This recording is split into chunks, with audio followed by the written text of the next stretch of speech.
Bonjour à toutes et à tous, ravi de vous retrouver en direct sur Sport en France. Qui dit mois de septembre dit forcément conférence de presse de rentrée. Sport en France entame sa 4e saison, et oui déjà, et c'est grâce à vous. Un énorme merci pour votre fidélité. Émissions, compétitions, reportages, Sport en France, c'est la chaîne de tous les sports et une magnifique saison s'annonce encore à vos côtés. On a hâte de tout vous dévoiler et justement à mes côtés avec moi pour en parler, Romain Schindler, directeur général adjoint de Sport en France. Salut Romain. Salut Maxime. Tu as la forme?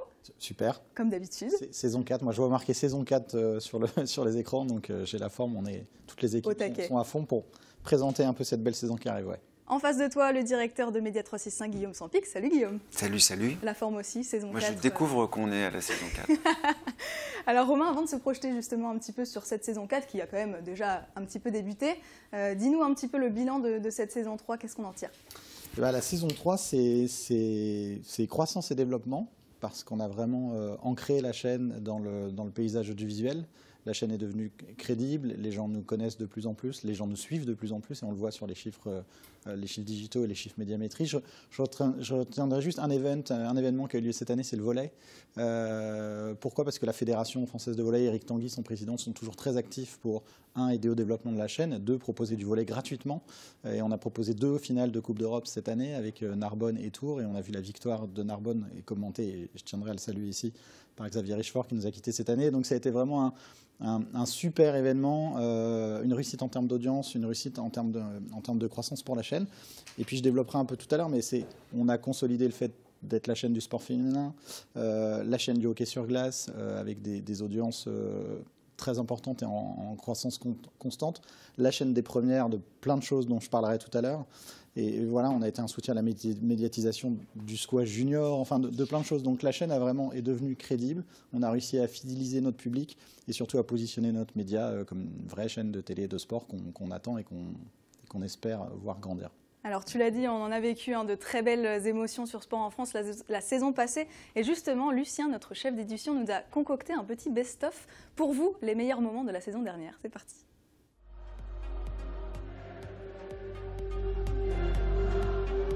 La star est là.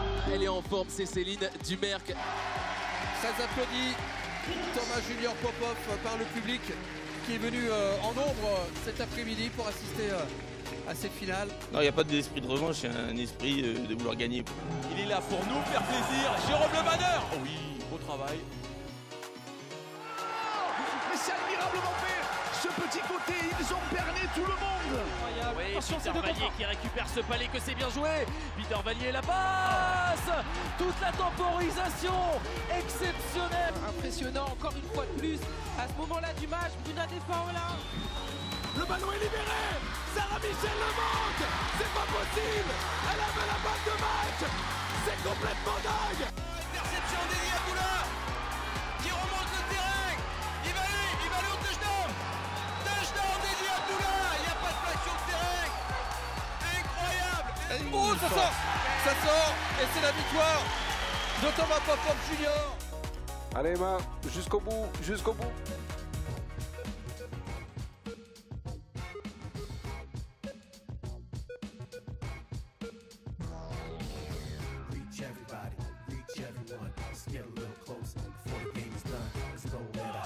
Et il finit par s'imposer dans. Ouh, et là, elle marque les esprits, elle marque le visage de son adversaire.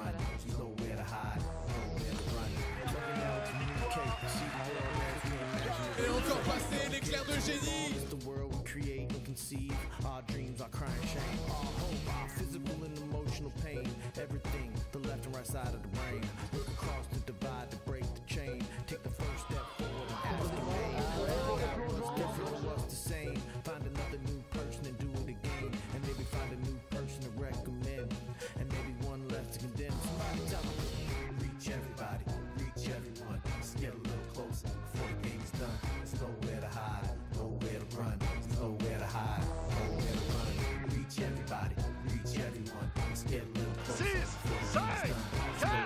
Regardez, Jonathan Bernat qui garde la balle. Et les Français sont champions d'Europe.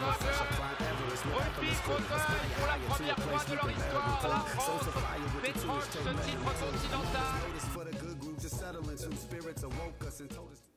Elle donne la pêche, ces images. C'est vrai que ça me met les frissons. Guillaume, la chaîne évolue d'année en année, on peut le dire. C'est quoi un petit peu les objectifs de cette saison 4 ? Ouais, ce qui est dingue en regardant cette vidéo, c'est que je suis vraiment content, c'est qu'on a réussi à conserver depuis toutes ces années l'ADN, ou en tout cas ce qu'on a voulu avec l'ancienne équipe du CNOSF mettre en place et ce qu'on continue avec la nouvelle équipe, c'est-à-dire de donner un maximum de visibilité à des fédérations qu'on n'avait pas forcément, vraiment en essayant de ne pas prendre en compte la problématique des audiences, même si on les regarde. Et donc même là, en regardant ces images, on se rend compte qu'il y a plein de sports qui passaient nulle part, étonnamment. Quand je vois que le rugby fauteuil, ils sont champions d'Europe, qu'on a eu des audiences fantastiques à cette occasion. Donc la première chose, c'est au-delà de chiffres qu'on peut voir ensemble, hein, mais ce qui est intéressant, c'est qu'on a servi non pas 99 fédérations comme c'était indiqué sur le tableau tout à l'heure, mais 102 fédérations sur 109, donc pour lesquelles on a vraiment, avec lesquelles on a vraiment collaboré pour faire exister ou pour faire connaître leur discipline. On a reçu énormément d'invités, près de 900 invités sur la chaîne. Ce qui fait qu'on donne la parole vraiment à tout le monde. C'est vrai que chez nous, on a cette opportunité de pouvoir mettre en place des formats qui sont parfois très longs pour des sujets qui sont traités ailleurs, souvent en quelques secondes ou en quelques minutes. Donc l'ADN est toujours là. L'année qui vient, eh bien, en plus, on garde des sports comme le handball, le basket féminin, là, nous rejoint, on l'avait déjà un petit peu traité l'année dernière, le hockey, etc. Ce qui, à la fois, on est très content, nous, de représenter ces sports d'une année sur l'autre, parce qu'à chaque fois, on va un petit peu plus loin. Au-delà de présenter, on a 1200 heures de live depuis le début qui, pour une chaîne comme la nôtre, c'est énorme, hein, 1200 heures de compétition qu'on a en général produit et montré. Donc c'est super. En même temps, et je le dis, parce que je le dis à chaque fois que j'en ai l'occasion, ça veut aussi dire que les acteurs historiques ne prennent plus leur part. Quand on récupère le triathlon, on est super content avec Romain, mais c'est pas normal que des disciplines comme celle-ci ne soient pas vues sur des chaînes plus traditionnelles, plus historiques. On s'attendait vraiment à traiter des sports vraiment méconnus. Quand on est diffuseur officiel du basket masculin, enfin, donc de la Pro A, de la Ligue Butégaz Énergie en handball, du hockey, etc., il y a un problème quelque part quand même. Encore une fois, on est très content et on continuera à le faire. On s'arrache avec les équipes du CNOSF pour aller chercher de l'argent pour pouvoir faire davantage. Donc cette année, ça va être la même chose. Essayer de donner un maximum de visites à certains sports. Il y a plusieurs sports qu'on arrive à gérer maintenant sur l'année et pas juste en one-shot. Je pense au rugby à 13, au foot américain, au basket, au handball. Donc c'est une vraie satisfaction pour nous. On s'était dit l'année dernière, on était à 45%, cette année on est à 50% de sport féminin, on a 15-20% de para-sport. Ça encore, c'était un engagement qu'on avait pris.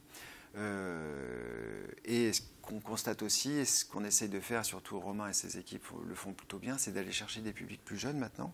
Parce qu'on ne va pas se mentir, c'est vrai que jusqu'à présent, on était plutôt sur une audience un peu plus âgée, enfin voilà, autour de 40-50 ans.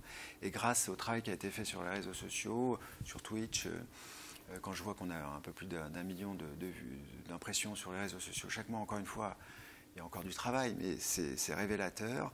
Donc on est...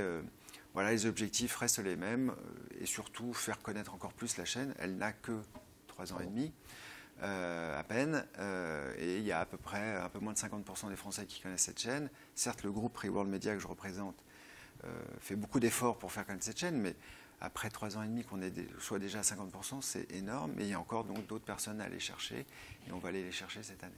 Alors c'est vrai que Guillaume a parlé d'ADN. Romain, SF Sport en France poursuit son ascension tout en gardant justement son identité, celle d'une chaîne accessible à tous et mettant en lumière tous les acteurs du sport, dont le sport féminin. Tout à fait, et celle d'un média engagé. On le voit depuis 3 ans en fait. Nous-mêmes, on redéfinit la chaîne aussi entre le lancement il y a 3 ans de traitons les sports sous-médiatisés. Aujourd'hui, on l'a vu dans la bande-annonce, c'est pas que ce qu'on fait.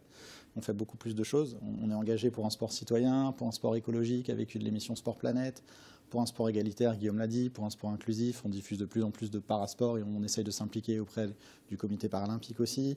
Pour un sport gratuit, évidemment, parce que ça, c'est aussi le nerf de la guerre, c'est de se dire que les 1200 heures qu'on a produites, voilà, c'est du sport gratuit et accessible gratuitement encore. Et le sport féminin. Et la question était le sport féminin qui arrive. Ouais, le sport féminin qui arrive avec avec un sport majeur qu'on avait commencé à traiter. Ne nous en dis pas trop. Voilà, qui va nous rejoindre. Juste un petit mot, parce que tout ça, ça a été rendu possible, certes, par les équipes de Reworld, enfin de Média 365. Ça a été rendu possible par le CNOSF, les équipes, Léo Bastien, Eric Tanguy, Mathieu Barnet, qui au quotidien nous accompagnent. Vraiment, c'est un travail hyper collaboratif. Ça a été rendu possible parce qu'il y a eu un changement de gouvernance au CNOSF et néanmoins la nouvelle présidente, Brigitte Henriquez, est très supportive, comme diraient les Anglais, très derrière le projet Sport en France. Bon, il faut dire qu'il y a 80% des fédérations qui trouvent que Sport en France leur sert vraiment, et notamment dans l'accompagnement de leurs partenaires. Il faut remercier aussi l'Agence nationale du sport. Heureusement qu'elle est là pour nous aider à financer un certain nombre de productions, sinon on n'aurait pas forcément les moyens. Plus le CNOSF qui a abondé ce même fonds. Et enfin, et il ne faut pas les oublier, c'est les partenaires, au-delà de France Télévisions Publicité qui nous rapportent des annonceurs tous les jours. On a aussi quelques partenaires, je pense à Vogo, Maïf, le plus récent pour Sport Planète, MGEN, le Coq Sportif, qui nous accompagnent pour certains depuis le début et qui nous aident à financer la production de cette télévision. Allez, on fait un petit focus sur le sport féminin. Regardez ces belles images.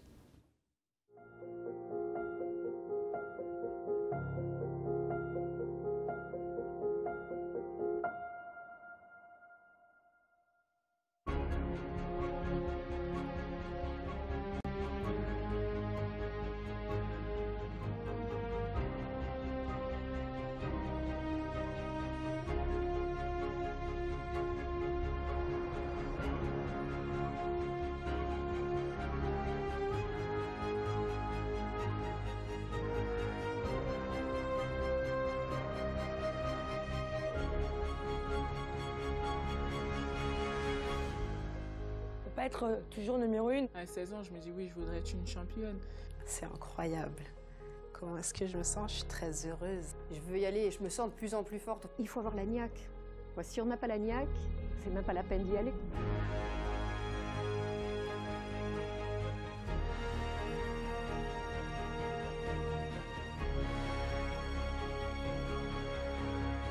J'ai énormément de fierté. Je me suis dit, quand même, Mel, relève-toi. Quand j'ai rattrapé mon dernier lancer, je me suis dit, tu l'as encore fait quoi. Le zéro chute, tu l'as fait.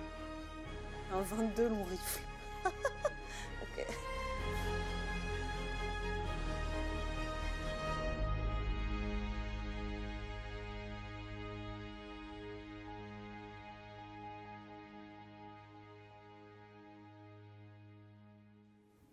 Et pour parler du sport féminin, qui de mieux que nos commentateurs préférés qui nous font vibrer chaque week-end. Avec nous, notre commentateur handball en visio, Jocelyn Veluire, et puis sur le plateau, notre commentateur basket, Lucas Nico. Salut les garçons.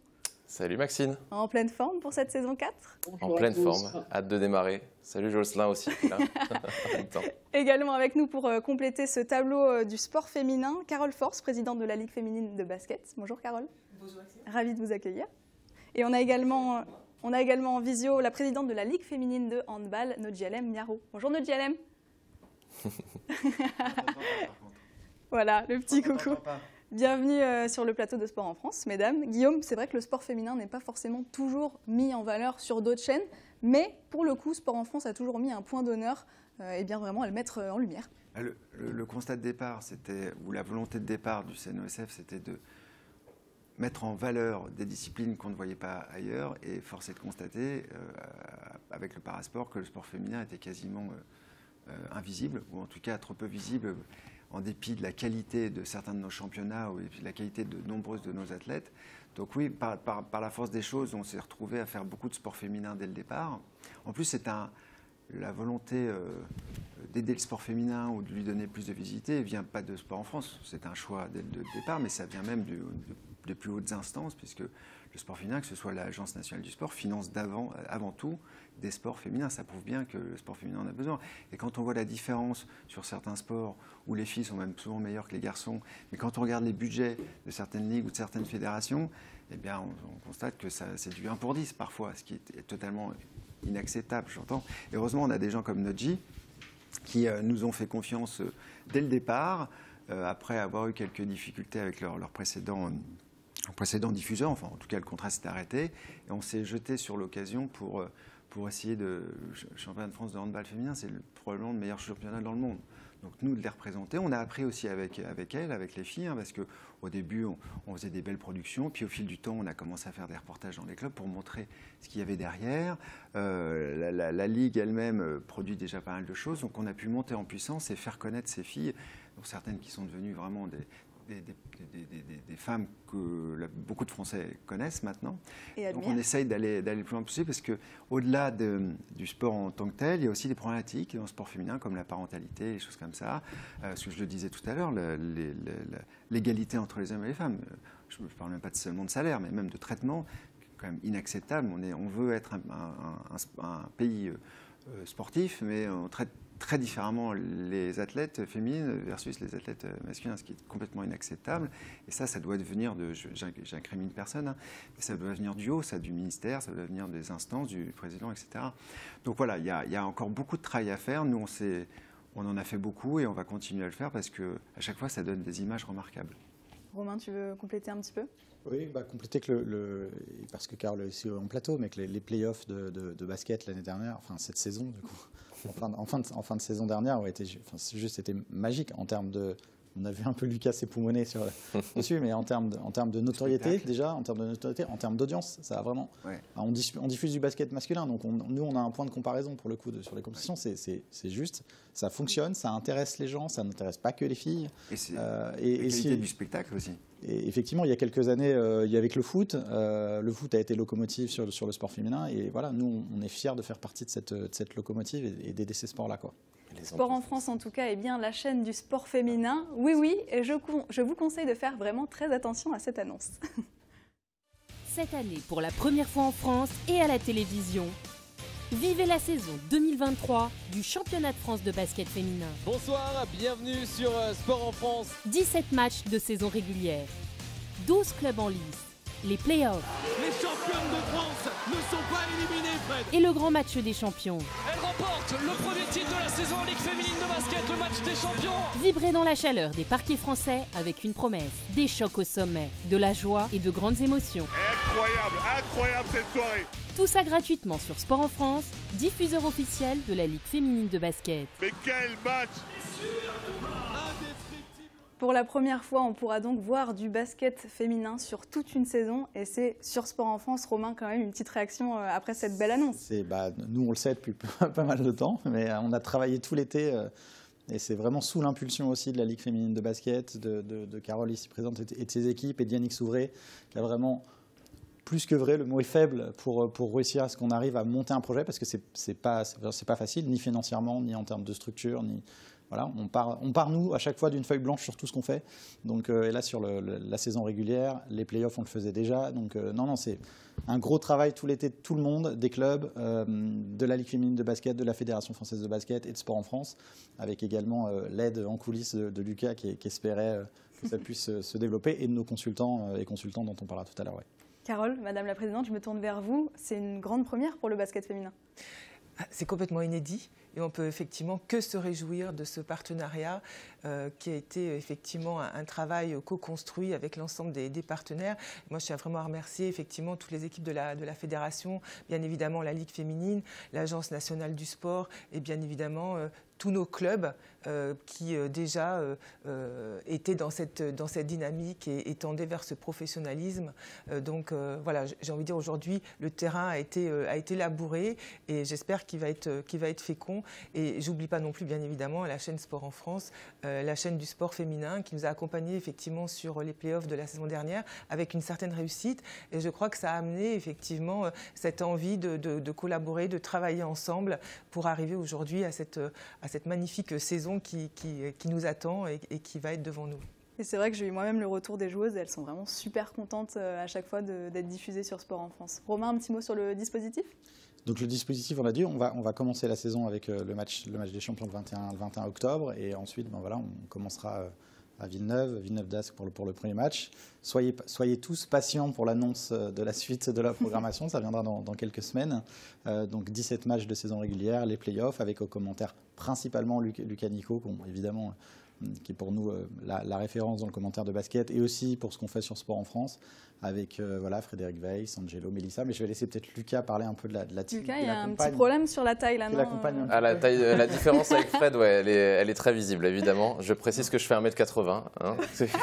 Ça c'est dit. Vous avez le même tailleur. On a le même tailleur en plus. Et il est souvent plus élégant que moi. Ouais, c'est une évidemment bonne nouvelle. Guillaume parlait de la qualité du spectacle et du niveau de jeu. On parle quand même du championnat de France de basket féminin, la LFB, qui pour moi, à mes yeux, est le meilleur en Europe, avec des internationales de partout. Hein. Il n'y a qu'à regarder l'équipe de France et on a à peu près toutes les joueuses qui jouent dans notre championnat, donc c'est magnifique.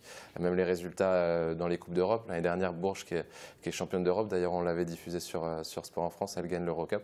Donc c'est magnifique, on va avoir des grands noms en plus qui reviennent en France. Sandrine Gruda, Gabi Williams qui était en WNBA et qui a fait une très belle saison en Europe aussi. Donc non, du beau spectacle à prévoir et puis toujours ces salles magnifiques qui donnent beaucoup d'ambiance. On a des beaux souvenirs des playoffs avec Basketland, à Mont-de-Marsan, à Bourges bien sûr, à Roche-Vendée. Voilà, ça va être un grand plaisir de revenir dans ces salles et de revoir du basket. Content de rempiler pour une saison alors. Très content avec Guillaume, avec Romain, avec les équipes, ça va être super. Ce qui est intéressant aussi, c'est vous parliez des clubs, Carole, c'est que là en plus les clubs vont pouvoir mettre en valeur leurs partenaires. Ouais. Et la Ligue va pouvoir mettre en valeur aussi ses partenaires. Et mine de rien, c'est important parce que c'est eux qui vous aident à financer l'ensemble. Donc là, ils vont pouvoir bénéficier de billboards, de visibilité qu'ils n'avaient pas. Alors encore une fois, on n'est pas TF1 ou la BBC, mais on reste une chaîne qui grossit et donc ça apporte une vraie visibilité aux partenaires, ce dont profitent les ligues et les fédérations. Alors justement, Carole, Guillaume parle des clubs. Quel est le retour un petit peu des clubs avec cette grande nouvelle et quelles sont vos attentes pour cette saison ? Alors écoutez, au niveau des clubs, déjà au niveau, il y a un des axes que nous avons au niveau de la Ligue féminine, là sur la mandature, c'est quand même de développer tout ce qui est marketing et communication.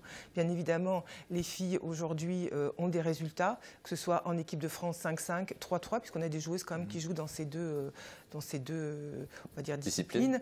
Et du coup, aujourd'hui, c'est vrai qu'on attend à ce que ce soit, cette médiatisation tombe vraiment à pic au bon moment, à 2 années des JO de Paris 2024. Donc nous, derrière, c'est vraiment enclencher cette dynamique avec les clubs et ce travail qui a été fait déjà depuis 2 saisons. Donc j'ai envie de dire, ce partenariat vraiment tombe vraiment... tombe à pic, quoi. Alors après, c'est un challenge aussi pour nous sur cette saison, voir évidemment comment les choses vont se passer. Mais il y a, comme on l'a dit, il y a une qualité au niveau du jeu qui est pratiqué. On a quasiment toutes nos filles qui sont en équipe de France qui jouent dans le championnat de Ligue féminine. Donc on a un championnat quand même qui est relevé. Donc on devrait quand même faire de l'audience sur les matchs qui vont être télévisés. Et effectivement, la force de l'image, c'est hyper important. Encore une fois, à 2 ans des Jeux qui vont se dérouler sur notre territoire. Et c'est un des objectifs quand même de la Ligue féminine et de la Fédération française de basket, d'aller chercher une médaille au niveau de ces Jeux. Donc j'ai envie de dire, c'est une étape et donc on attend beaucoup de cette saison et c'est vrai qu'avec les clubs, il y a quand même une proximité qui est très importante. On travaille vraiment en co-construction, en collaboration avec eux et donc voilà, on espère aujourd'hui, on essaye de réunir tous les ingrédients pour qu'on soit sur une super saison, post-Covid également, parce qu'on a quand même vécu 2 saisons compliquées, où là il va y avoir du public à nouveau, bien évidemment dans les salles qu'on avait retrouvées la saison dernière, mais ça va être encore plus vrai cette année et j'ai envie de dire, pour effectivement répondre un petit peu à votre question sur la partie l'intégration des partenaires. Je crois que pour un club, c'est aussi leur dire, voilà, ce match-là, il va passer sur une chaîne publique qui va être effectivement diffusée largement. Donc c'est un intérêt vraiment aussi financier pour les clubs d'aller chercher des partenaires. Et ce qui est intéressant, c'est qu'au-delà de la chaîne Sport en France, bien sûr, les matchs sont diffusés sur la plateforme mobile Sport en France qu'on trouve sur Android ou iOS, sont diffusés sur sportenfrance.com, sont aussi diffusés souvent sur nos propres sites. On a nos propres sites de sport comme Sport 365 ou Sport.fr. On les diffuse aussi sur des sites qu'on gère comme Orange, comme Free. Donc on assure une visibilité bien au-delà juste du flux linéaire. Et je resterai sur un chiffre que m'avait donné Michel Mimran, feu directeur général de la Ligue nationale de basket, c'est que les audiences qu'on a pu assurer au basket l'année dernière étaient 10 fois supérieures à celles qu'ils avaient avec RMC. Donc, encore une fois, grâce à tout cet écosystème qu'on met en branle, pas juste la chaîne linéaire. Et juste une précision quand même, les matchs de saison régulière seront à retrouver. On a souhaité aussi, et avec les clubs, et avec la Ligue féminine de basket, et pour nos téléspectateurs aussi, en créer un rendez-vous comme on l'a fait sur les vendredis hockey. Ce sera le dimanche à 15h15. Voilà, ce qui est un super canal d'exposition pour du sport. Et on va faire comme on l'a fait avec le handball, notamment au lancement de la collaboration, mais essayer de trouver un juste milieu entre l'intérêt sportif et en même temps l'exposition d'un maximum de clubs, parce qu'on pense aujourd'hui que nous n'avons que 3 ans, c'est la première médiatisation aussi complète du basket à la télévision. On n'est pas dans un temps où on va aller ne diffuser que les grosses affiches. L'idée, c'est aussi de populariser le basket. Parfois, d'ailleurs, les meilleures audiences ne sont pas forcément sur les plus grosses affiches. Même, ça arrive, je ne vais pas dire souvent, mais ça arrive de temps en temps. Donc voilà, donc c'est travailler avec les clubs, médiatisation du plus grand nombre de clubs possible à travers ces 17 matchs et surtout un rendez-vous ancré, en tout cas avant les playoffs, de dimanche à 15h15 en direct. Merci Carole, merci Lucas d'avoir été avec nous pour parler basket. Je vous souhaite une très belle saison remplie d'émotions encore une fois. Fais-nous vibrer, hein, Lucas. On fera ça. Et il y aura Laetitia Guapo qui sera là, championne du monde et championne d'Europe de 3-3. Oh, ne me chauffe pas trop avec Laetitia Guapo, tu sais à quel point je l'adore. On va rester dans les sports collectifs, mais cette fois direction le handball et le handball féminin. On va retrouver nos 2 invités, Nodji Alem et puis Jocelyn en visio. Romain, parle-nous un petit peu des forces de la Ligue Butagaz. Pas du tout, c'est pas ça que je voulais dire du tout. Je voulais juste te dire que le handball est toujours sur Sport en France sur cette saison 4. Le handball, et Guillaume l'a dit tout à l'heure, le handball a été effectivement notre première grosse compétition à faire confiance à Sport en France. On a travaillé depuis 3 ans avec eux pour construire un vrai produit, un vrai feuilleton. Et je remercie évidemment les équipes de la Ligue Butagaz Énergie, de la Ligue féminine de hand et de la fédération, et aussi évidemment Jocelyn que je vois ici, et évidemment Amélie Goujo aussi aux commentaires, parce que c'est grâce à eux et grâce à Julien Perronnet qui a travaillé pendant plusieurs années sur le handball qu'on a réussi à créer de la valeur sur ce championnat, à faire des reportages. Et on est juste hyper contents. Alors, ils ont fait leur rentrée bien avant nous, puisqu'on diffuse depuis le 3 septembre. Mais on est hyper contents du début du hand sur Sport en France cette année. Jocelyn, elle était pour toi cette question. Parle-nous un petit peu des forces de la Ligue Butagaz Énergie et surtout pourquoi on doit encore suivre ce championnat cette année. Les forces, Maxime, de cette Ligue Butagaz Énergie, elles sont finalement les mêmes que sur les 2 années précédentes où on avait diffusé, et même en mettant le curseur encore un petit peu plus haut, parce qu'on a évidemment ces 2 clubs moteurs que sont Metz et Brest, représentants français en Ligue des Champions, mais derrière on voit qu'il y a d'autres équipes qui sont venues se greffer, qui se sont davantage structurées, qui ont eu un recrutement ambitieux. Là, je crois voir des images de Chambray, il y a Nantes également, il y a Besançon, il y a Paris. Bref, là on a vraiment 5-6 équipes, il y a Dijon aussi qui va essayer d'accrocher une place en Coupe d'Europe. On a sur un championnat de 14, on a quasiment, on a moins 7 équipes qui vont vraiment se tirer la bourre pour être en Coupe d'Europe. Et le niveau, c'est un petit peu à l'instar de ce que vous disiez précédemment sur le basket. On a énormément d'internationales et françaises et internationales dans toute la planète en handball. Et là, c'est ça qui est très intéressant, parce qu'il peut y avoir des championnats qui brillent plus en Coupe d'Europe, parce qu'il y a vraiment des équipes qui sont vraiment très loin devant, mais l'homogénéité, encore une fois, c'est ça, c'est l'homogénéité du championnat qui en fait sa force. Nodji Alem, l'an dernier, c'est vrai qu'on a eu un club de Metz très puissant qui n'a pas perdu un match en championnat et qui s'est logiquement imposé en finale face à Brest. Les résultats en Europe étaient également plus que satisfaisants. C'est vraiment une belle vitrine pour le sport féminin. Oui, tout à fait. C'est une très belle vitrine et Jocelyn a très bien précisé. Alors, une chose avant tout, c'est que je suis ravie de voir le basket nous rejoindre. Je pense que c'est hyper important pour les sports féminins d'être médiatisés et savoir que le handball est rejoint par le basket, c'est vraiment top. Alors, oui, effectivement, Metz, la saison passée, a montré toute sa suprématie, a fait un très beau parcours au niveau de la Champions League. Mais comme Jocelyn l'a dit, cette année, et c'est un peu l'identité de cette LBE, c'est que chaque saison, on a l'impression que ça va être la saison et les saisons suivantes seront encore avec plus d'enjeux. Et celle-là, elle est de plus en plus hétérogène dans la mesure où on a des clubs, comme Jocelyn les a cités, qui vont, je pense, pouvoir mettre en difficulté, en tout cas devraient pouvoir mettre en difficulté Metz et Brest, qui ont très souvent été un peu les leaders de ce championnat. Donc oui, la LBE, là, elle est en train de trouver sa place. Et moi, ce qui me satisfait, c'est vraiment ce côté beaucoup plus homogène. du championnat. Petite dernière question pour Jocelyn, quand même, tu les as cités tout à l'heure, hein, Metz, Brest, Paris, Nantes, Bourg-de-Péage. C'est vrai que le niveau, il a clairement augmenté, il fait que de s'améliorer. Est-ce que tu as un petit favori pour cette saison? J'ai pas un favori, mais pour avoir suivi les finales de play-off la saison dernière, donc c'était les dernières éditions des play-offs, puisque là on est sur une saison vraiment régulière. Il y avait eu Brest qui avait perdu finalement chaque fois contre Metz en saison régulière, et en revanche en play-off ils avaient réussi à gagner le match aller, Metz le retour. On avait vraiment senti cette envie du côté de Brest qui était détenteur du titre 2 ans auparavant, de récupérer son bien, et donc il y a eu un recrutement qui a été massif. Après derrière, charge à Pablo Morel, l'entraîneur, de mettre tout ça en action, mais voilà, Metz, il y a eu quand même pas mal d'exodes avec Méline Nokandi, Orlan Canor, Astrid Ngouan, Kapitanovic, pour ne citer qu'elle.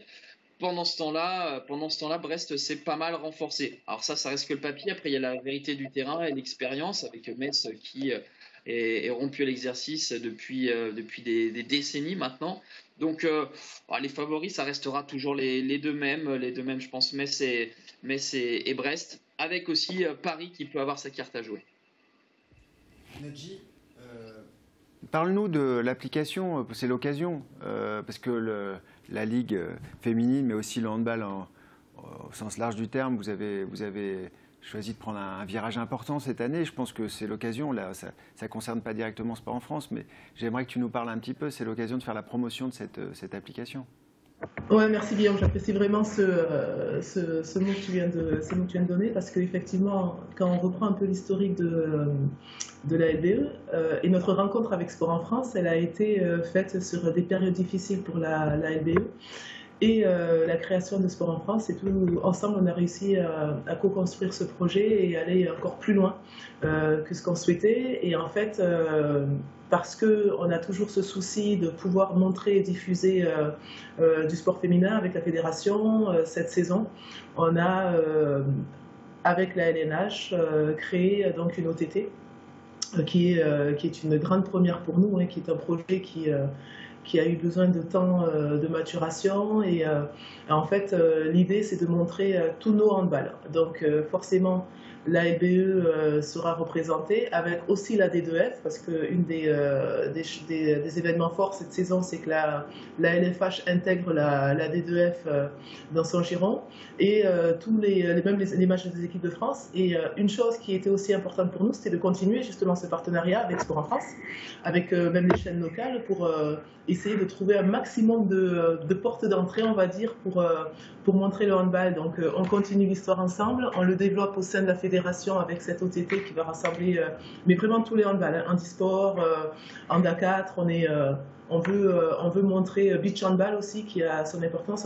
On veut montrer que le handball a le mérite, en tout cas, d'être vu. Et voilà, donc ça c'est un peu notre grande fierté, on le lance, hein, c'est tout récent, c'est tout nouveau. Le partenariat est tellement fort qu'on continue même avec notre binôme de commentateurs.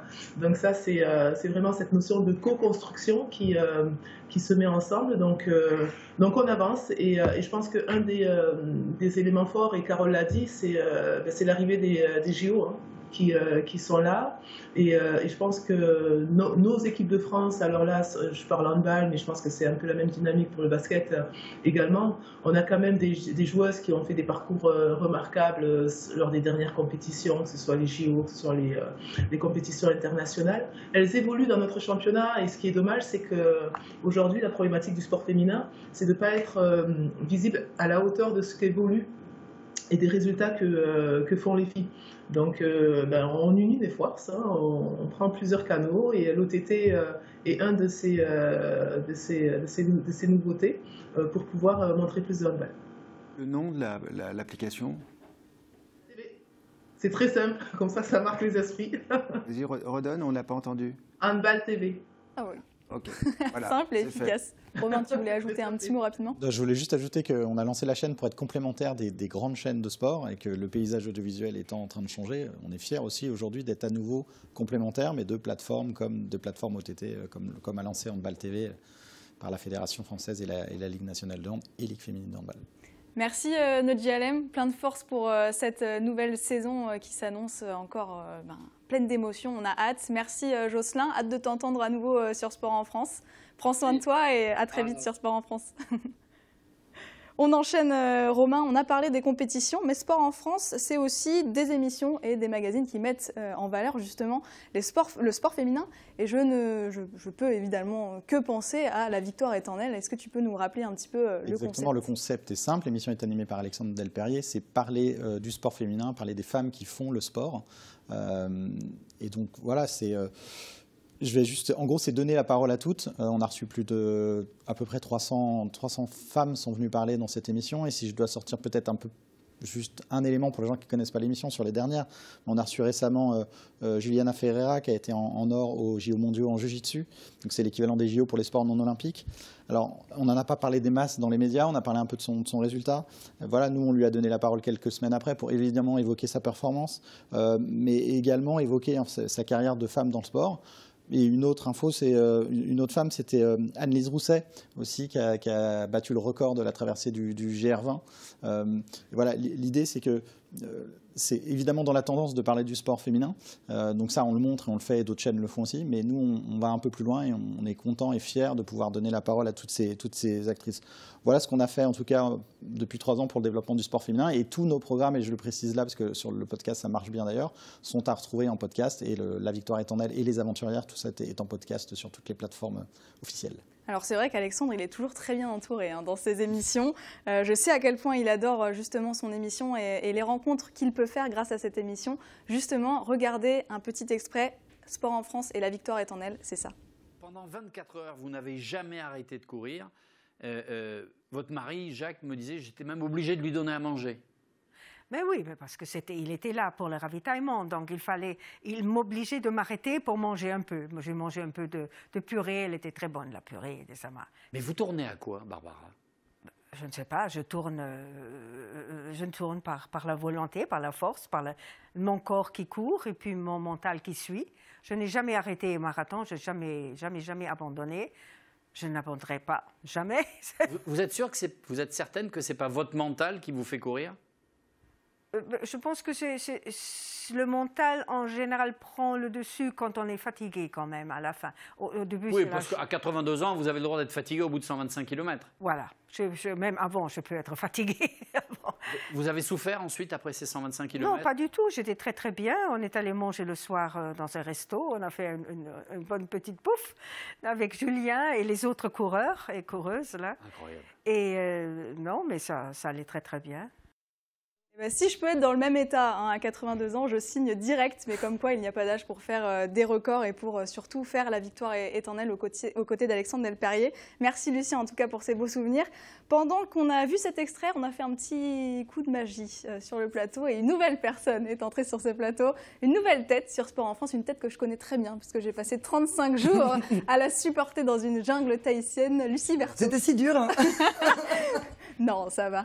Ravie de te retrouver sur Sport en France. Ravi d'être avec vous, merci pour l'accueil. Je tiens à dire que c'était un total concours de circonstances. Complètement. On n'a pas été tapé dans le casting de l'émission de TF1. Non mais là c'est le destin, si tu veux. On ne l'a même pas fait exprès. Tu as précisé tout. Alors Lucie, je rappelle que tu es combattante de MMA et journaliste. Nous sommes à toi dans quelques instants. On va juste parler de quelques petits autres magazines à retrouver sur la chaîne, Romain. Exactement. Et je voudrais juste, parce que Lucie vient d'arriver et qu'elle représente brillamment les sports de combat, elle les pratique aussi, et on a vu l'extrait tout à l'heure de La Victoire est en elle, et ce que je disais tout à l'heure sur l'Ultra Trail. Mais c'est vraiment ce qu'on fait à Sport en France, c'est aussi de se dire, et moi j'espère qu'il y ait des petites filles qui nous regardent et qui regardent ces sports-là et qui puissent se dire, ok, en fait, je vois des gens qui ont réussi et je sais que je peux le faire. Voilà. C'est aussi la mission de Sport en France et c'est aussi ça un média engagé. Et j'ai listé rapidement les sports féminins qui sont à retrouver cette année, mais évidemment basket, handball, rugby à 13, basket 3-3, billard, parabillard, volley assis, cyclisme, on a diffusé le Tour des Pyrénées récemment, le sport boule, le badminton, le squash, le triathlon, la randonnée, l'escalade, chien de traîneau, trail, parapente, tennis, judo, aviron, MMA, boxe olympique, natation, danse, breakdance, skate, et j'en oublie plein. Mais à chaque fois, on a du sport féminin. Voilà, dans tous ces sports-là, on a du sport féminin. Les autres magazines? Les autres magazines. Il y en a un que je connais bien. Alors, on va retrouver évidemment du sport féminin et des filles qui nous rejoignent et des femmes qui animent cette chaîne dont tu en fais partie, évidemment, dont tu fais partie, Maxine, avec les Pépites de Maxou, donc le magazine qu'on a lancé l'année dernière, qui est le dérivé de l'émission que tu animes Génération Jeune. Est-ce que tu peux nous parler un peu brièvement de ce programme et surtout annoncer donc que l'émission est reconduite et qu'on va retrouver des nouvelles pépites avec toi? Alors j'ai été ravie de cette première saison parce que c'est vrai que j'ai rencontré plein de jeunes athlètes. C'était super de pouvoir vraiment en fait rentrer dans leur quotidien parce que là je suis 24 heures complètement avec eux. J'ai découvert plein d'histoires différentes parce que c'est vrai que ces sportifs ils ont tous des points communs mais finalement tous des histoires à raconter de fous. Et c'est vrai que j'ai plein de beaux souvenirs et d'ailleurs on a un petit extrait pour vous sur les pépites de Maxou qui va arriver dans quelques instants. Lucien, voilà. On a pris 3, 4, 5. Oh putain, j'ai apporté 6. Elle a battu son record. C'est un petit extrait. Elle m'a laissé l'arrêter. Je vais mettre une grosse patate là. Ah ouais, mais c'est improbable.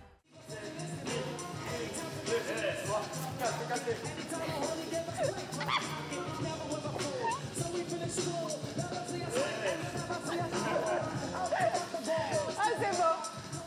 Bravo. Franchement bravo. Voilà, Guillaume se moque de moi en plateau sur ma capacité à jongler. On comprend pourquoi tu n'as pas fait du foot.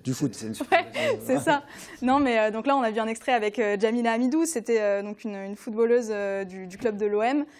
J'ai vraiment adoré. Franchement, je pense que c'était un des pépites de Maxou qui me restera le plus en mémoire parce que voilà, elle a une histoire. Elle vient des quartiers nord. Elle a progressé. Elle a signé dans son club de cœur l'OM. On sait que l'OM, au niveau du foot, c'est quand même quelque chose. Et on a vu aussi B-Boy Martin et mes compétences en breakdance. Et avant que tu nous teases un peu les gens que tu vas aller rencontrer cette année, je précise que cette émission-là aussi est en podcast, qu'on va faire une version plus importante cette année en podcast. Et que en gros, l'idée, c'est vraiment on retrouve une vraie balade avec toi, aussi bien chez eux, dans la rue, dans ce qu'ils aiment, dans leur sport, dans leurs entraînements. Et c'est vraiment ça qui est chouette. Et donc, quel champion ou championne tu comptes aller rencontrer ou tu souhaites aller rencontrer cette année? Alors, j'aimerais bien, j'ai quelques noms en tête quand même. Axel Etienne en BMX, Marjorie Delassus canoë, Sacha Zoya athlétisme, Alex Portal paranatation, Caroline Drouin rugby à 7 parce qu'elle m'avait promis un petit plaquage. Donc, j'ai envie d'aller tester ça. Alors, les invitations sont lancées là, en direct ou tu as déjà les accords? Caroline, j'ai déjà l'accord. Tu peux lancer les invitations, voilà. Appelez-nous pour que Maxine puisse vous rendre visite. Mais il faut que tu viennes en MMA, Maxine. Mais voilà. Mais j'ai une jeune pour toi, parfaite. Super. Une partenaire. Romain, est-ce que tu peux nous parler aussi du nouveau magazine qui va arriver cette saison, Secret de coach? Exactement, on aime bien travailler avec d'anciennes athlètes, hein. Évidemment tu en fais partie, d'anciennes et d'actuelles aussi avec Lucie et avec Marie Martineau avec qui on a fait un programme l'année dernière, avec qui on va faire un nouveau programme, et également Gévry Zeman, voilà, donc qui est quand même une des références en judo. Elle a été championne d'Europe, enfin voilà, médaille de bronze au JO, enfin donc l'idée avec Gévry Zeman, c'est elle va aller à la rencontre de coachs, d'entraîneurs, de sélectionneurs, et l'idée, ça s'appelle Secret de coach. Gévry a carte blanche pour choisir les entraîneurs, choisir ses questions, et l'idée, c'est, on lui a dit, moi, je pourrais aller faire l'interview d'un entraîneur, mais moi, ce qui me plaît, c'est que toi, Gévry Zeman, avec ton expérience, tu as un peu percé les secrets des grands coachs, et puis les recettes magiques pour arriver au sommet, quoi. Donc c'est à retrouver prochainement sur Sport en France. Je ne le répète jamais assez, mais c'est pour ça qu'on aime Sport en France et qu'on regarde Sport en France. C'est vraiment la chaîne de tous les sports et donc des sports de combat, et plus particulièrement d'une discipline qui cartonne, le MMA. On va en parler tout de suite avec toi, Lucie. Avant, j'aimerais remercier Guillaume. Merci beaucoup d'avoir été avec nous. Et puis pour ceux qui ne connaissent pas le MMA, eh bien regardez, c'est pour vous. Et David Kerr qui attrape logiquement. Ouh, à guillotine sautée, pourquoi pas? Et là, David qui est obligé de se retourner pour éviter la pression, et c'est fini! Quelle performance!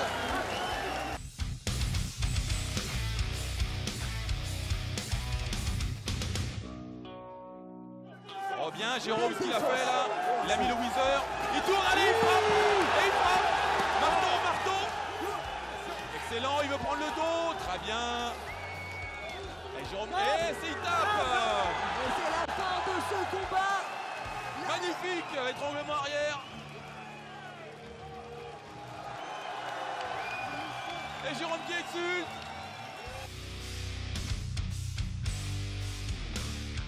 Et le head kick, il est KO. Il est KO.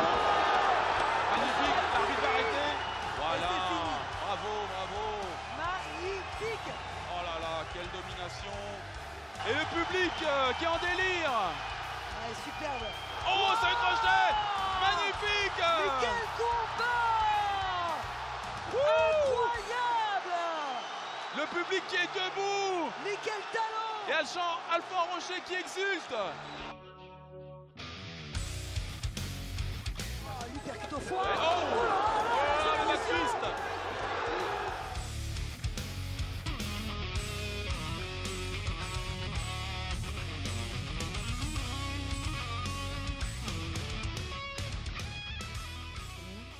Ok, d'accord. Donc Lucie, en fait, c'est ça que tu veux que je tente. Pardon, Dans les pépites de Maxou. moi je c'est vais ça te voir dans une cage, j'ai la cliente parfaite pour toi, je te la présente très vite. Ouais, d'accord. Bon, avec nous en visio, Lionel Bressefin, conseiller technique national à la Fédération française de boxe, chargé du MMA. Bonjour Lionel. J'ai pas de retour. Lionel, est-ce que vous m'entendez? Lionel. Bonjour. Bonjour. Comment vous allez? Très bien, je vous remercie. J'avais pas de retour au début, mais là, ça va, tout est rentré dans le jeu.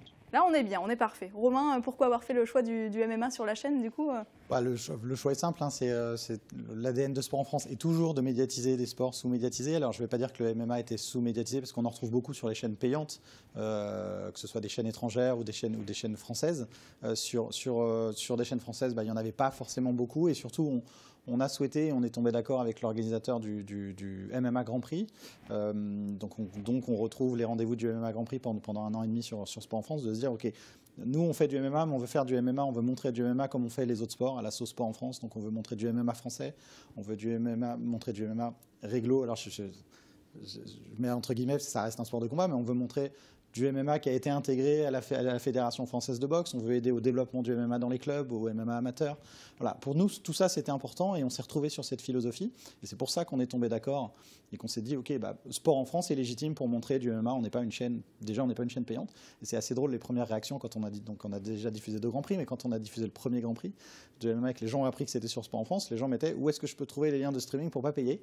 Et donc on s'est dit, OK, donc l'habitude est qu'on devait payer pour du MMA et quand on précise que c'est gratuit, ok, c'est gratuit, bon bah super, mais du coup c'est sur quel site? Non, c'est sur une chaîne de télévision nationale que vous pourrez trouver partout. Donc voilà, et ça marche bien, évidemment les chiffres d'audience digitale, télé, c'est un sport qui a le vent en poupe, c'est un sport que les jeunes pratiquent, donc c'est aussi important pour Sport en France parce qu'on a besoin et on a conscience, on veut aussi rajeunir un peu notre audience.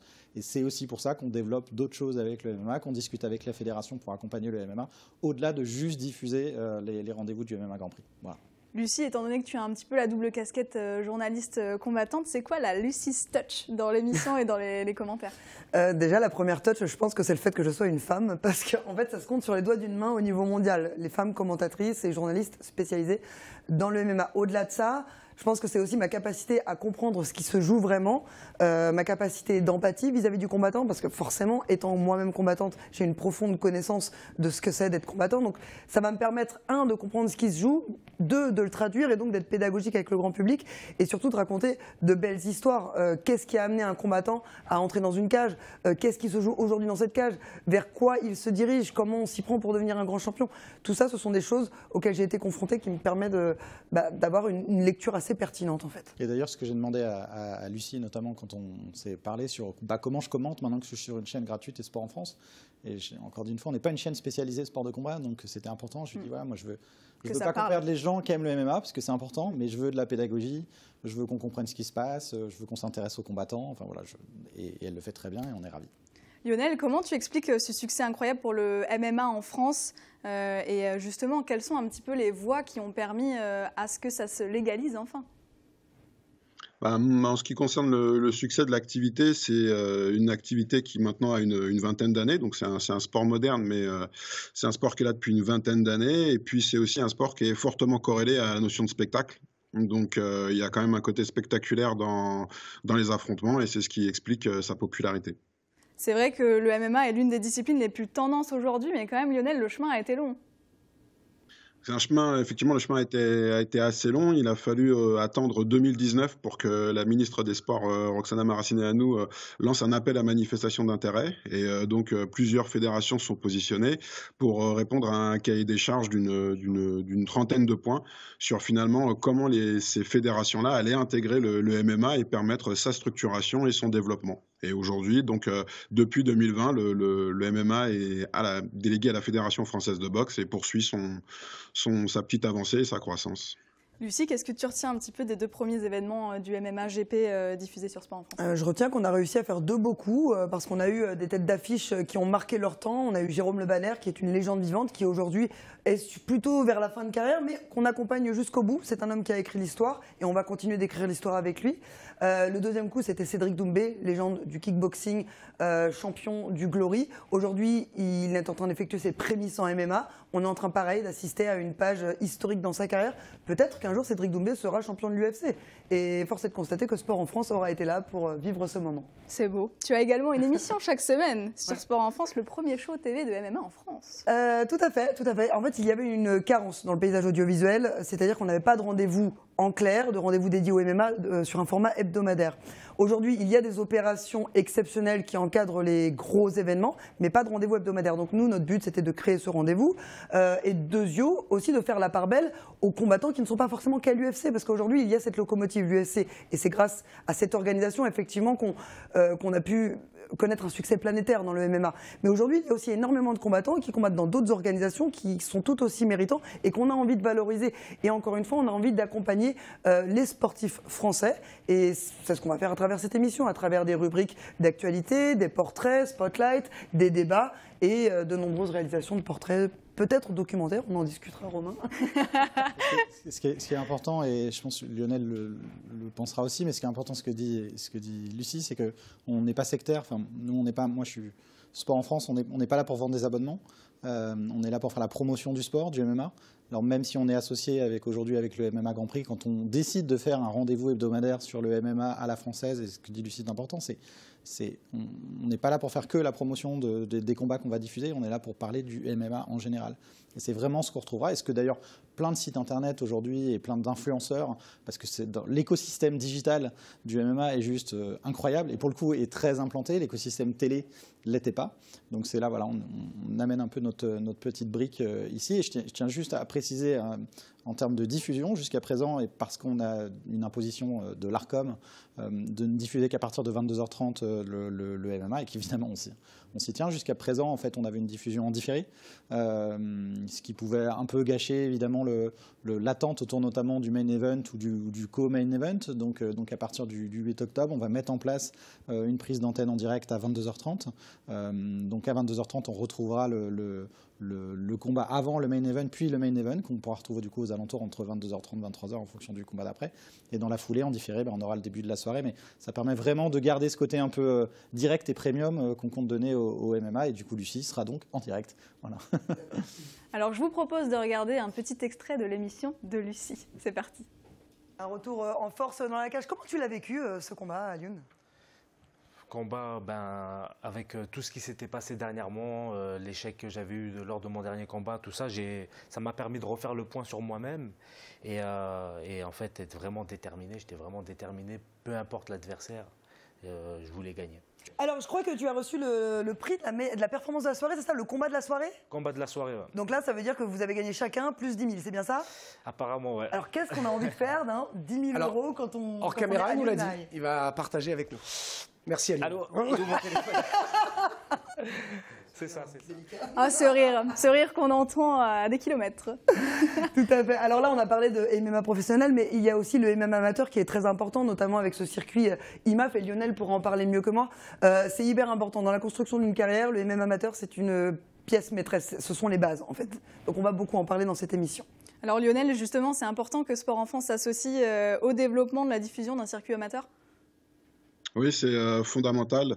Le développement du MMA s'est fait sur un prisme inversé, c'est-à-dire qu'on est parti d'une compétition et d'une compétition d'élite comme on a avec l'UFC pour finalement avoir un ruissellement et qu'on ait aujourd'hui, plusieurs années après, plusieurs décennies après, un circuit amateur. Dans la majeure partie des autres sports, on a déjà une base de licenciés qui deviennent des compétiteurs, puis des compétiteurs amateurs et enfin des compétiteurs professionnels. Donc le MMA, lui, comme tous les sports modernes, a eu un prisme inversé et maintenant il est important parce que c'est tout à fait utile et nécessaire de repasser par le spectre amateur et justement la présence de médias comme Sport en France, ça permet aussi de présenter au plus grand nombre et c'est important. Et je précise donc du coup l'idée là dans un temps 1 sur Sport en France, et donc le samedi soir on a le MMA Grand Prix avec les cartes classiques, enfin voilà le 8 octobre, et dès le dimanche, dès le lendemain, on a donc un rendez-vous amateur. Alors c'est pas aujourd'hui le circuit officiel de la Fédération française, mais on espère aussi que ça contribue à essayer de monter quelque chose avec une ligue MMA qu'a la Fédération française dans ses cartons, et qu'on sera évidemment là pour les accompagner, que ce soit dans le cadre de l'émission, que ce soit dans le cadre de reportages, pas forcément qu'une seule médiatisation de direct, quoi. Merci beaucoup Lionel, merci Lucie, on te retrouve très vite sur Sport en France, en forme, avec ce rire. Je remercie Lionel parce qu'il a été disponible 2 fois cette semaine pour venir parler sur Sport en France, et voilà, dans son agenda, on le remercie chaleureusement. Et une dernière question pour toi Romain, et après on finit cette boucle MMA, mais c'est quoi le prochain rendez-vous MMA à venir sur Sport en France? Ah ça faut demander à... Alors c'est le 8 octobre, mais après ça, faut alors c'est le MMA Grand Prix qui revient donc le 8 octobre avec en figure de proue Jérôme Le Banner, donc cette légende qui a déjà écrit l'histoire en kickboxing, qui tente de terminer son histoire avec tous les honneurs. Honnêtement, il a écrit l'histoire, donc maintenant ça personne ne lui enlèvera jamais, mais on essaye de l'accompagner dans cette fin de carrière. Et voilà, donc un beau challenge. On aura aussi pas mal de champions en devenir, des gens qu'on pourrait bien retrouver en title shot, c'est-à-dire en dispute de titre du MMA Grand Prix. Donc voilà, l'histoire elle commence là, le 8 octobre, et elle va s'écrire tout au long de la saison. Merci à tous les deux, et je tiens à préciser, parce que parfois il faut s'enorgueillir quand même de réussite d'audience, mais effectivement le premier combat de Jérôme Le Banner qu'on a diffusé a fait aux alentours de 3 millions de vues sur Facebook, 5 millions d'interactions, enfin voilà, donc on sent que le MMA plaît aux gens, et on est là pour en diffuser gratuitement et pendant longtemps sur Sport en France. On va laisser Lucie s'échapper tranquillement du plateau. Nous, on va enchaîner. On quitte le MMA pour parler d'une autre discipline qui met le corps et le mental également à rude épreuve. C'est une discipline d'une intensité rare, focus sur le triathlon. Et pour en parler, nous avons avec nous Nicolas Becker, responsable des équipes de France de paratriathlon en visio. Bonjour Nicolas. Bonjour à vous, merci de m'accueillir. On est ravis de vous avoir avec nous. Romain, je commence par toi. Les championnats de France, les championnats jeunes, la Coupe d'Europe, il y a une réelle volonté depuis la création de la chaîne de mettre en lumière cette discipline. Nicolas ne nous dira pas l'inverse, c'est presque la discipline totale, c'est visuel, c'est intéressant, c'est des formats qui sont chouettes en télévision.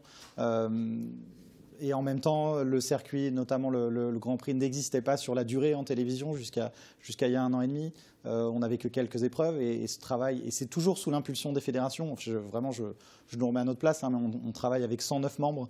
Moi, j'ai une trentaine de fédérations au téléphone toutes les semaines, donc évidemment, on a souvent beaucoup d'envie, mais on a aussi beaucoup de projets qui partent des fédérations, et le triathlon, ça en faisait partie.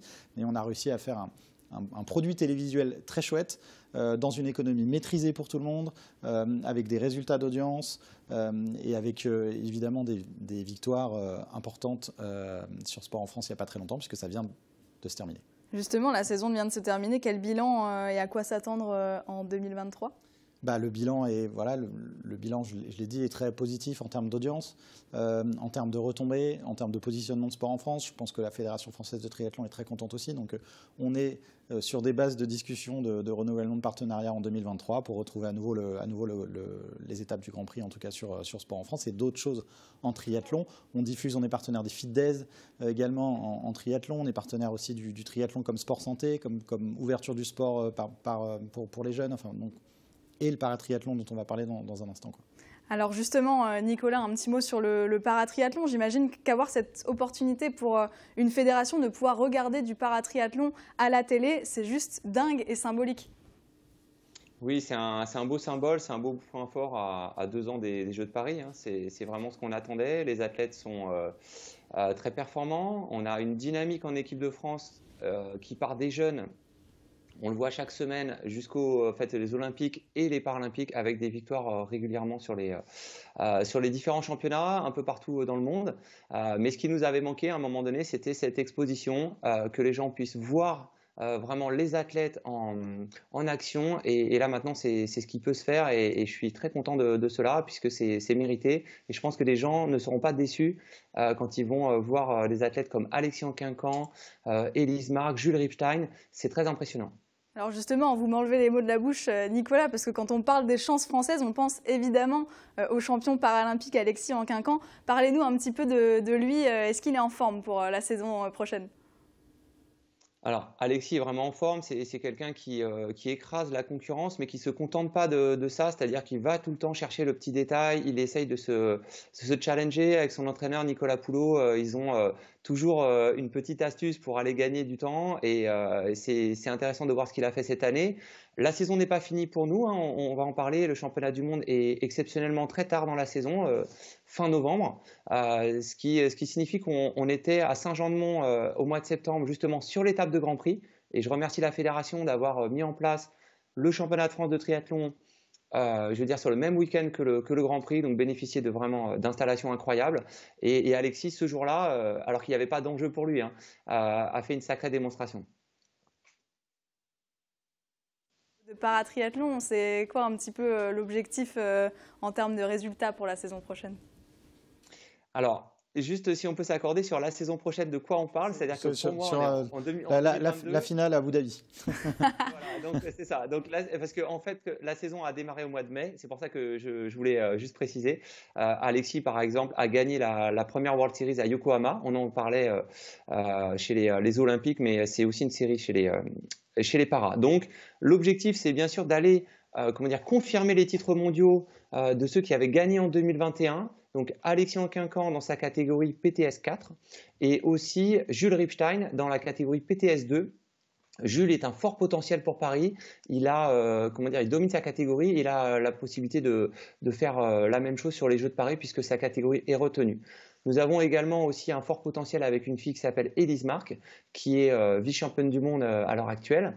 Et on a plusieurs athlètes, dont Pierre-Antoine Baël, qui est le vice-champion d'Europe, qui est juste derrière Alexis dans la même catégorie. Donc en fait, on a des Français qui dominent premier et deuxième dans cette catégorie-là. Et ensuite, on arrive sur une catégorie tandem où on est très bien placé avec Anouk Kurdila et sa guide Julie Marano. Anouk avait fini 3e à Tokyo, donc elle est vraiment parmi les leaders au niveau mondial. Et on a 2 tandems hommes, 2 tandems femmes. Je citerai Thibaut Rigaudot qui avait fini 4e à Tokyo avec son guide Cyril Viennot. Et il a bien envie de décrocher sa première médaille mondiale. Quel beau résultat, on est en forme. On est en forme. Voilà, on a globalement 4-5 chances de médailles. Notre record de médailles, c'est 3 médailles mondiales. Donc on estime qu'on est largement en mesure d'aller battre ce record cette année en 2022. Ce serait un bon signe. Justement, je complète les propos de Nicolas, mais le travail sur le paratriathlon aussi, c'est de se dire, mais c'est comme dans plein de sports, hein, comment on a des sports avec des champions, des palmarès comme ça que tout le monde ignore. C'est-à-dire que, très honnêtement, je pense que dans le grand public, qu'est-ce que vous expliquez, Nicolas, à l'instant, je pense que personne ne sait qu'Alexis Quincan est champion paralympique, 5 fois champion du monde, 4 fois champion du monde, 5 fois champion d'Europe, et vous citez d'autres athlètes. Et voilà, l'idée de Sport en France, c'est aussi de se dire, en fait, le vivier de champions et le vivier d'histoire, il est énorme.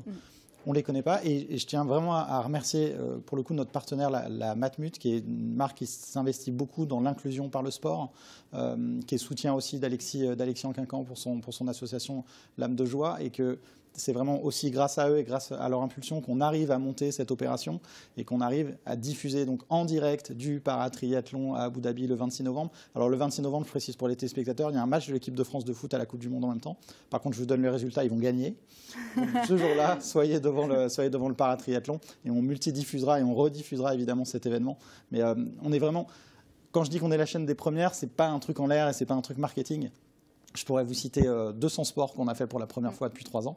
On a pour la première fois médiatisé autant le hockey à la télévision grâce à la Fédération française de hockey qui nous a rejoint en plateau. Mais sur le paratriathlon, c'est la même chose. Et ça va vraiment être et Nicolas en parle beaucoup mieux que moi, mais ça va vraiment être un événement de dingue. Donc soyez au rendez-vous, quoi. Merci beaucoup Nicolas, on attend ce rendez-vous avec impatience et on croise les doigts pour toutes ces belles médailles. Et je précise que c'est une chaîne des premières, mais que généralement la première a souvent une suite. Merci Donc Nicolas. voilà, c'est ce que j'allais dire. Vous allez plus pouvoir vous en passer ensuite une fois que ce sera passé à la télé. Merci à vous en tout cas. À bientôt, merci.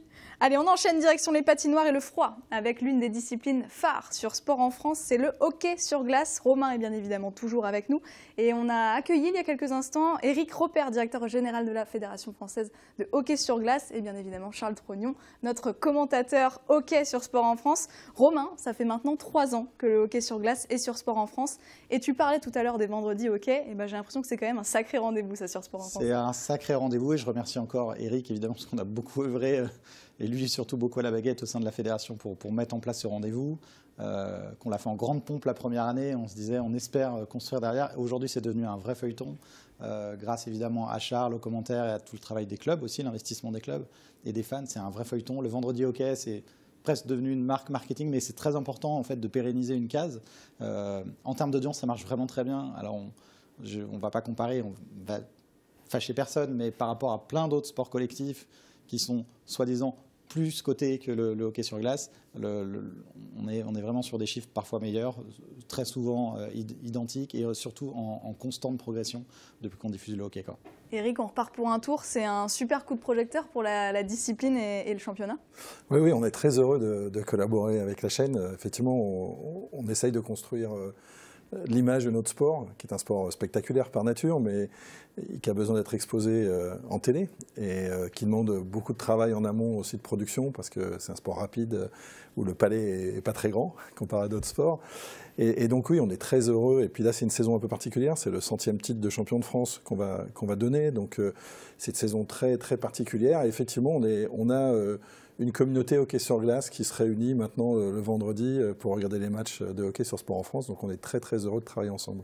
Alors justement, écoutez bien tout ce qu'il se passe niveau hockey sur glace, car Sport en France diffuse donc la Synerglace Ligue Magnus, mais aussi la Coupe de France et les matchs internationaux des équipes de France masculines et féminines. Le hockey est fortement implanté sur l'antenne Sport en France et j'imagine, Éric, que pour vous, c'est vraiment génial de pouvoir avoir toutes ces compétitions qui sont diffusées. Éric allait le rajouter et le Final Four de D1. De la division 1 également masculine. Oui, Romain le disait, on n'a jamais été autant exposé. C'est grâce à ce travail commun. Et c'est important, effectivement, d'établir un feuilleton, parce qu'effectivement, la récurrence fait que les gens, on essaye d'aller chercher aussi une audience un peu plus large que notre communauté.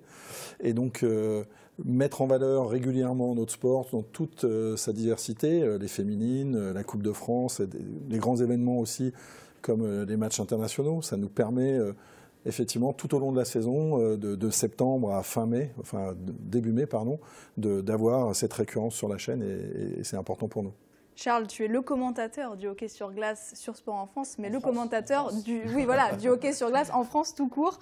La saison dernière a été intense et spectaculaire. Tu nous fais un petit bilan de cette saison 2021-2022 ? C'était vraiment très très intense avec une belle équipe grenobloise qui a un petit peu survolé les débats du début jusqu'à la fin.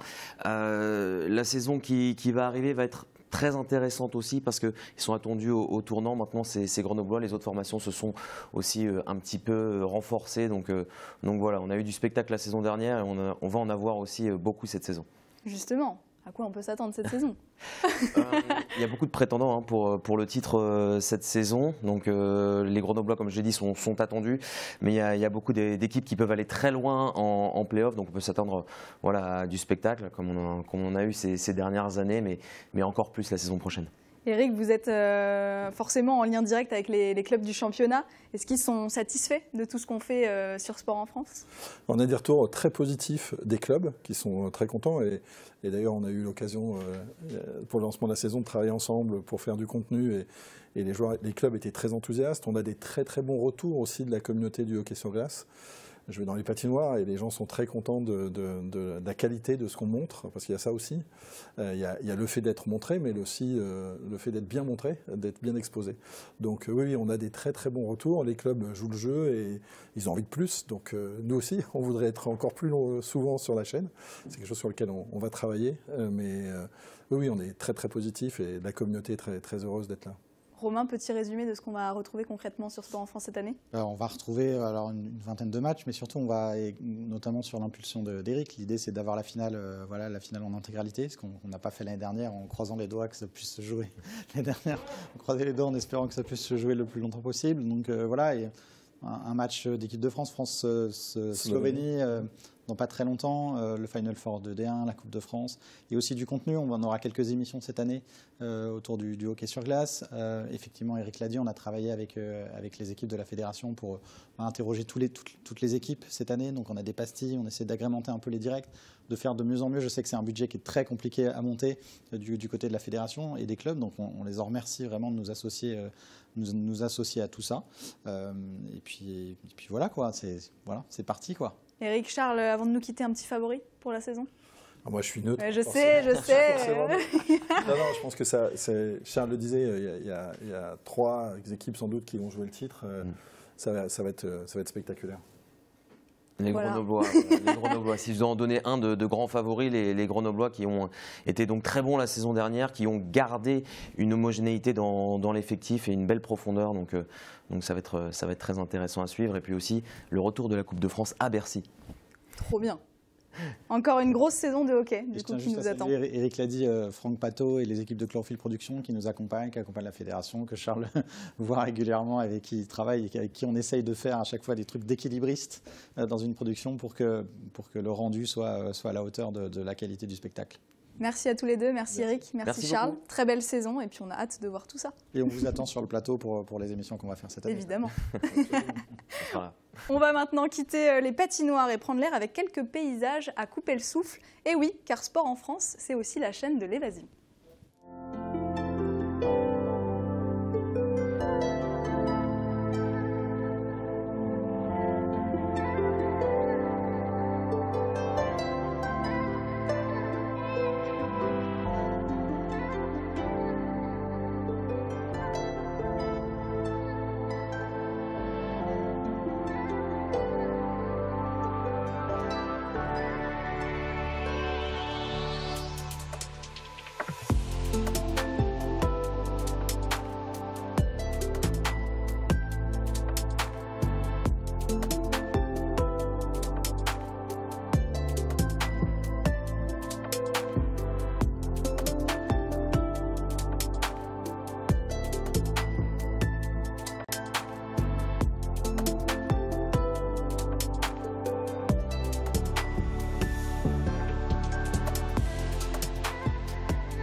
Ça donne envie, changement d'ambiance, changement de plateau. Séverine Ikaoui, directrice générale de la Fédération française de randonnée, est avec nous. Bonjour Séverine. Bonjour. En pleine forme? Bien sûr. Toujours avec ce sourire radieux? Mais bien sûr. Dès que je viens parler de randonnée, moi, ça m'illumine. Romain, explique-nous la volonté de mettre en avant la thématique de l'évasion sur Sport en France.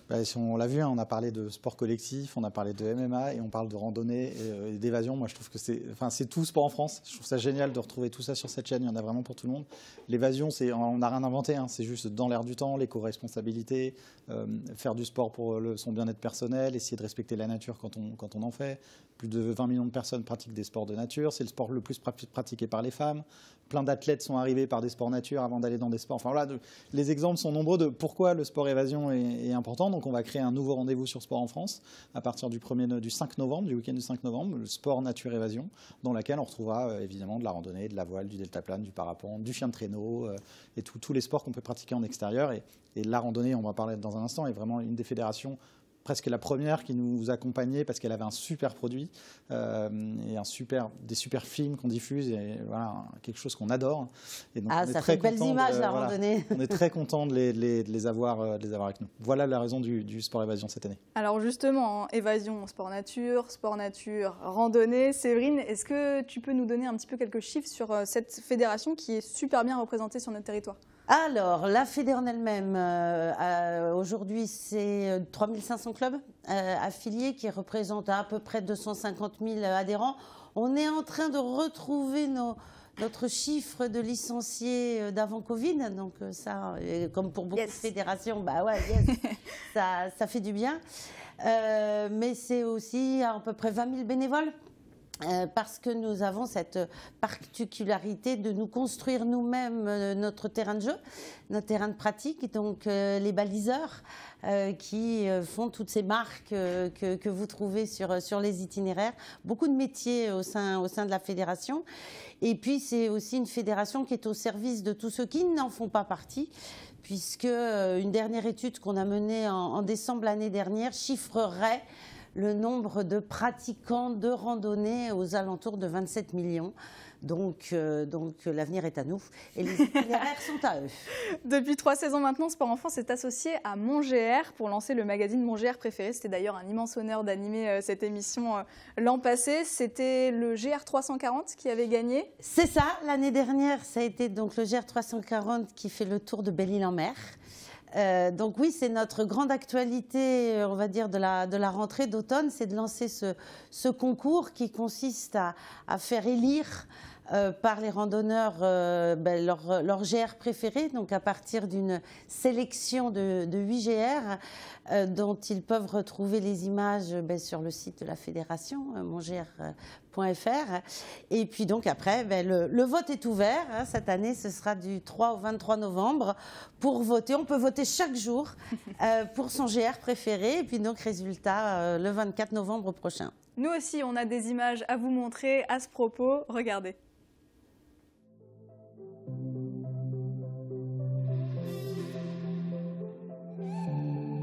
Waouh! Quelle vue! C'est trop beau, Olivier. Ça va? Tu es donc bien arrivé dans le Vaucluse? Bah oui, premier pas dans le Vaucluse, sur le GR de Pays Tour du Mont Ventoux. On voit notre point de départ, Sceaux, un peu plus loin. Et le premier temps fort de l'itinéraire, c'est les Gorges de la Nesque. Donc j'ai hâte d'y être. Allons-y.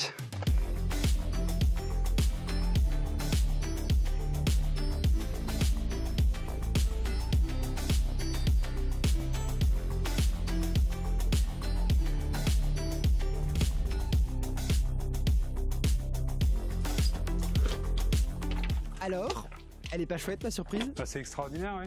C'est des paysans. On a du mal à concevoir que l'eau ait pu creuser tout ça.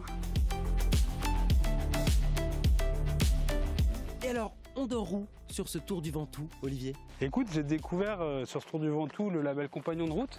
Et ce label, c'est un bon jalon pour le randonneur pour identifier facilement des hébergements, des lieux de restauration sur l'itinéraire. Cette émission était vraiment géniale. Romain, au programme de cette nouvelle saison, qu'est-ce qu'on va retrouver sur Sport en France ? On continue d'accompagner la Fédération française de randonnée. Donc, durant toute la période de vote, on retrouvera régulièrement, quasiment tous les jours, les 8 GR en compétition que vous pouvez retrouver aujourd'hui sur le site de la Fédération française de randonnée. On retrouvera les GR en compétition qui sont également sur l'application. Voilà, pour les regarder. Et on retrouve d'ailleurs toute l'année, toute la saison et les 5 premières saisons des MonGR sur l'application et sur le site de Sport en France. On va aussi programmer, on verra sur Sport en France, une émission spéciale autour de ce beau rendez-vous MonGR dans pas très longtemps.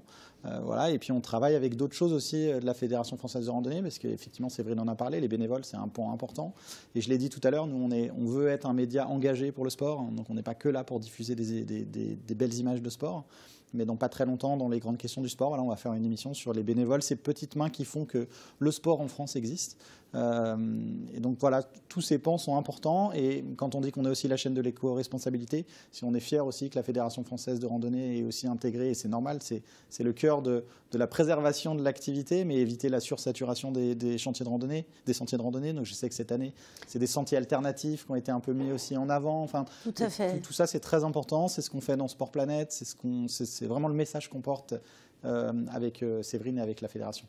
Alors justement, je rebondis là-dessus, Romain, parce que c'est vrai qu'à l'heure où la planète se dégrade un petit peu de plus en plus, chaque jour sous nos yeux, Sport en France a lancé une émission mensuelle sur la thématique du sport éco-responsable en partenariat avec Maïf, l'émission Sport Planète. Romain, pourquoi avoir décidé de créer cette émission? Alors très honnêtement, c'est comme sur les sports nature. Si on n'est pas aveugle à ce qui se passe dans l'air du temps, sur le sport féminin, on veut aussi être une chaîne dans l'air du temps. On n'est pas une chaîne bloquée dans les années 90 sur tout ce qu'on fait. Et Et voilà, ça en fait partie. Enfin, on n'a rien inventé sur l'éco-responsabilité, sur le sport écologique, sur le sport green, sur les aventuriers, les éco-aventuriers. Donc voilà, ça faisait sens d'avoir un rendez-vous mensuel animé de main de maître par Lucien Géant à l'édition. Voilà, et puis donc c'est important, c'est un rendez-vous mensuel. On a déjà fait 4 numéros et les prochains arrivent dans pas très longtemps avec des athlètes très connus qui viennent dans l'émission et qui s'impliquent aussi pour le sport éco-responsable. Justement, on vient de voir une petite photo à l'écran, je ne sais pas si vous l'avez reconnu, mais il y a un athlète, un grand champion qui est très engagé, qui se bat chaque jour pour préserver l'environnement. On va voir si vous le reconnaissez. Regardez cet extrait. Je n'ai pas été toujours exemplaire, au contraire, j'ai profité de ma carrière de sport, puisque dans l'athlète, on a 95% d'entraînement pour 5% de compète. Donc je me suis permis d'aller voyager un peu partout pour aller découvrir le monde. Aujourd'hui, je ne le ferai plus, je ne le regrette pas. Mais je ne le regrette pas parce que j'ai vu des choses fabuleuses et j'ai des amis un peu partout. Mais je ne le referai plus, puisque le contexte n'est plus le même. Il l'était déjà, mais j'en avais pas pris conscience à ce moment-là. Voilà, ça fait partie des petits gestes. Alors, j'ai bien compris, hein, il y a des vulgarisateurs aujourd'hui qui nous disent que les petits gestes vont beaucoup moins compter que les gros gestes. On parlait du foot tout à l'heure avec Guillaume. Moi, je ne prends pas de jet privé. J'ai pas cet argent-là. La seule chose que je peux faire aujourd'hui, c'est arrêter de prendre des longs courriers. C'est ce que je fais. C'est ce que je vais faire de plus en plus. Sauf pour Jeux Olympiques ou Championnats du Monde. Bon, il se trouve que les prochains JO sont à Paris. Ce ne sera pas très loin. En trottinette, ça va assez bien se passer. Ah là là, ce Pierre-Ambroise Bosse, champion du monde du 800 mètres en 2017. En tout cas, il sera l'invité de Sport Planète dans la prochaine émission qui sera diffusée demain, donc vendredi à 19h sur Sport en France. Voilà, et animé par Gaël Millon, qui est donc une figure aussi, on est ravis de Sport en France depuis quelques temps. Ne manquez pas ce rendez-vous. Séverine, un petit mot également sur le Longe-Côte. Oui, parce que alors, je citais des chiffres impressionnants de pratiquants de la randonnée qu'on va qualifier de classique, qui consiste à mettre un pied devant l'autre sur la terre.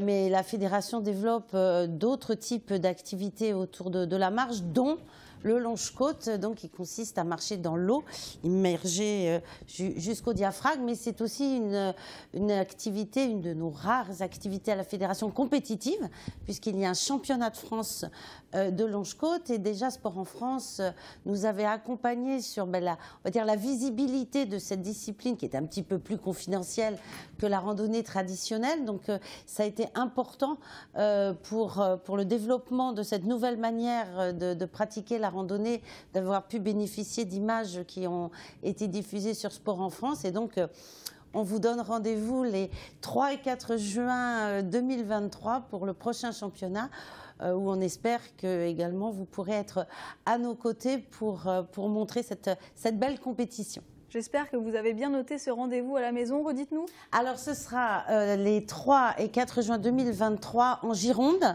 Ce sera la première fois que ce championnat de France se déroulera non pas en milieu marin, mais en milieu lacustre. On arrive à la fin de cette conférence de rentrée. Romain, l'occasion de faire un petit point sur les autres compétitions et magazines qu'on va pouvoir retrouver cette saison sur Sport en France. En 2023, alors les magazines, on continue tous les magazines qu'on aime. Toutes les émissions que vous aimez seront à nouveau là sur Sport en France. Une nouvelle saison également de Hype, l'émission autour du basket américain animée par Sylvain Fion et qui est un vrai rendez-vous qu'on adore sur Sport en France. Et on est vraiment la chaîne au son sport. Je vais juste préciser, donc dans très peu de temps, à partir du 15 octobre, on retrouvera des matchs du mondial de rugby à 13 2022, les matchs de l'équipe de France féminine, masculine et de rugby fauteuil. Évidemment, et je le fais si les gens n'étaient pas là au début, donc la grosse annonce, c'est évidemment l'arrivée de la saison régulière de basket féminin sur Sport en France. On va retrouver également les championnats du monde de billard, la gymnastique dans pas très longtemps, ce week-end avec les International Gym, le football américain qui sera de retour à partir de janvier sur Sport en France. On est en train de travailler avec le baseball également, la Ligue des champions de water-polo avec toujours les suivis des performances de Marseille. Et puis un dernier mot pour conclure, cette année, si vous ne connaissez pas Sport en France, voilà, on a diffusé du cricket, du flying disc, du palais-fonte, du hockey sur gazon et très récemment du sauvetage en mer. Donc si vous ne connaissez pas, vous pouvez aller sur le site de Sport en France. Il y a plus de 2000 heures de compétition accessibles gratuitement et vous allez découvrir plein de sports magiques. Ah, ça donne envie, cette 4e saison va être incroyable. Merci à tous d'avoir suivi cette conférence de presse de rentrée. Toujours plus de compétitions, toujours plus d'émissions, toujours plus de magazines. C'est ça aussi Sport en France, c'est vraiment la chaîne de tous les sports. Merci à tous nos invités, merci Séverine. Merci infiniment et surtout à très vite. C'est ce que j'allais vous dire. Merci Romain d'avoir été avec moi comme toujours, fidèle au poste. Comme toujours. Et puis nous, on vous remercie encore pour votre soutien. L'aventure Sport en France est loin d'être terminée et on a hâte. Merci à tous, merci à toute l'équipe en régie. Et moi, je vous retrouve très bientôt sur Sport en France, comme d'habitude. Ciao!